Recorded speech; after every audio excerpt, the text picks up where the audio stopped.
आज मी बनवते मस्त असं झणझणीत असं मटण. तर मी इथं मटण घेतलेलं आहे ताजं फ्रेश आणि त्याच्यामध्ये हळद, मीठ आणि गरम मसाला लावून त्याला 15 ते 20 मिनटं बाजूला ठेवलं होतं. तर आता इथं फोडणीसाठी कुकरमध्ये 2 चमचे तेल घालून घेतलं. तेलामध्ये कांदा जो आहे तो चांगला परतवून घेतला. हळद आणि जिरं घातलेलं आहे आणि जे मटण आपण हळद, मीठ लावून बाजूला ठेवलं होतं ते ह्याच्यामध्ये आता घालून घेतलेलं आहे.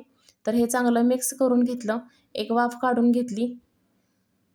आणि सगळं जे आहे ते मिक्स असं करून घेतलं तर मटणाला चांगलं तेल सुटलेलं आहे. तर ह्याच्यामध्ये आता मी गरम पाणी ॲड केलेलं आहे. गरम पाणी ॲड करून कुकरच्या 3 शिट्ट्या काढून घेतल्या. तर मटण आता इकडं आपलं मस्त असं शिजलेलं आहे. तर इकडं मी वाटणसुद्धा तयार करून घेतलं होतं. कांदा, टोमॅटो, जिरं, खोबरं, आलं, लसूण.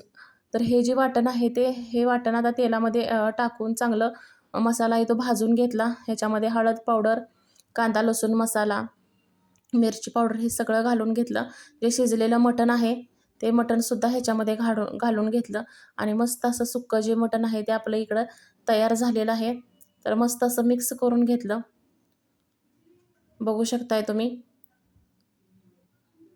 व्हिडिओ आवडला असेल तर व्हिडिओला लाईक करा आणि चॅनेलला सबस्क्राईब करा.